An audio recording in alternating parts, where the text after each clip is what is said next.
Why has Pirelli made their Dutch Grand Prix tires one step softer than last year, despite knowing that one-stop strategies have dominated since 2022? What happens when you combine these experimental compounds with an 80% chance of rain across all 3 days? And could this weekend's conditions at Zandvoort finally break the stranglehold that defensive racing has had on Formula One's most technically demanding circuit? The 2025 Dutch Grand Prix isn't just another race weekend. It's a perfect storm of strategic gambling, unpredictable weather, and tire compounds that could either create the season's most exciting race or its biggest strategic nightmare. And according to the official weather forecast and Pirelli's weekend preview, we're about to find out which one it'll be. Let's start with what makes this weekend so intriguing.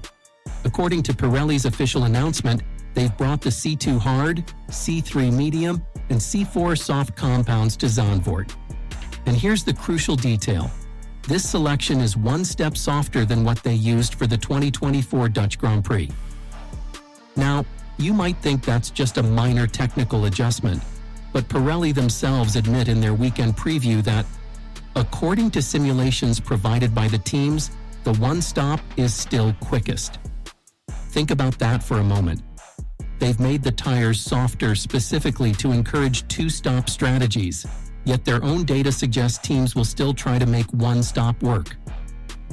But here's where it gets really interesting. The FIA has increased the pit lane speed limit from 60 to 80 km/h, reducing pit stop times significantly. This should make two-stop strategies more viable, right? Wrong. As Pirelli explains, overtaking is notoriously difficult at Zandvoort, with very few straights apart from the main one, combined with the fact the whole track is quite narrow. So we have softer tires that should degrade faster pit stops that should encourage more stops, and a track where passing is nearly impossible. It's a strategic contradiction that could force teams into impossible choices. But the tire strategy dilemma is just the beginning of this weekend's challenges. You might assume that teams will simply adapt their strategies based on practice data and weather conditions. After all, Formula One teams are masters of strategic flexibility, and Zandvoort has only been back on the calendar since 2021. They should have this figured out by now. The track characteristics seem straightforward enough. According to Pirelli's circuit analysis, a lap of the Zandvoort track is 4.259 kilometers in length, running through the dunes on the North Sea coast with 14 low to medium speed corners, 4 to the left and 10 to the right. The banking on turns 3 and 14 creates very high vertical and lateral loads on the tires, requiring careful management. Teams know all this. They have the data from 2022, 2023, and 2024. They understand that the track usually offers low levels of grip, and that sand blown from the coastal winds can make conditions even more challenging. But here's what complicates everything. The weather forecast changes everything we thought we knew about this weekend. According to the official Dutch Grand Prix weather forecast, Friday will see dull weather overcast with rain at times, with 550 mm expected and an over 80% chance of rain during both FP1 and FP2. Saturday looks even more challenging. The forecast predicts another weather front expected to cross the region, with conditions remaining cloudy and showery at times, and another 5 to 15 mm of rain expected. Qualifying could happen in mixed conditions, with temperatures dropping to just 16 degrees Celsius. But Sunday, race day, presents the most intriguing scenario. There's still an 80% chance of rain with high probability of showers, still under the influence of the low pressure area, and windy with moderate southwesterly wind. Now, remember what happened in 2023? As the official preview notes, Zandvoort played host to a memorable rain-hit race, a day in which Max Verstappen navigated the changeable conditions to claim victory in front of his home crowd. Mixed weather also affected the 2024 event on Friday and Saturday. Here's where Pirelli's experimental tire strategy meets meteorological reality. Think about the implications. Teams will have limited dry running to understand how these softer compounds behave. According to Pirelli's allocation, Drivers get 2 sets of the hard tire, 3 sets of the medium tire, and 8 sets of the soft tire. But if it's wet for most of Friday and Saturday, that data becomes almost useless. The track generates very high vertical and lateral loads on the tires, as Pirelli explains, and requires teams to pay close attention to setup and management of the car tire package. How do you optimize that setup when you haven't had proper dry running? Consider this scenario. Teams arrive at Sunday's race start, 19 degrees C according to the forecast, with minimal data on how the C4 soft compound behaves over a race stint.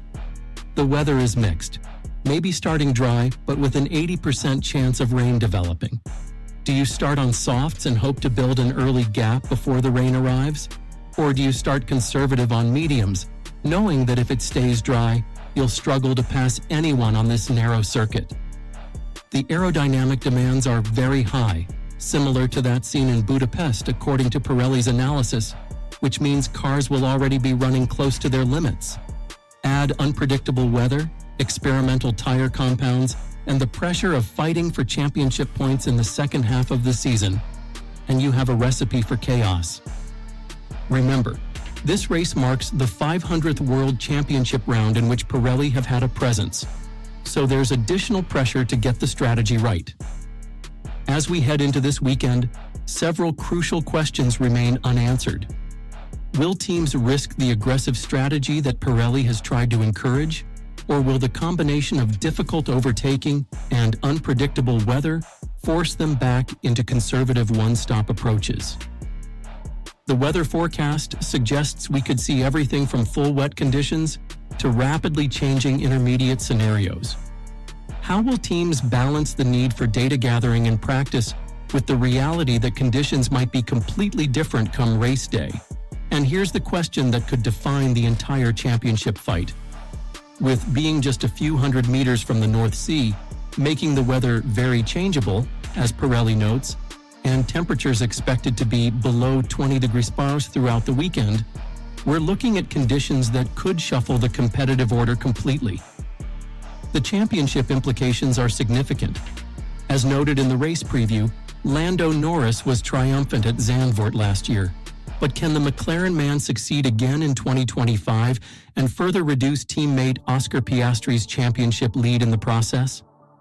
This weekend at Zandvoort, we'll discover whether Pirelli's strategic gamble pays off, whether the weather turns the championship fight upside down, and whether Formula One's most technically demanding circuit can finally deliver the overtaking spectacle that's been missing since its return to the calendar. What are your predictions for this weekend?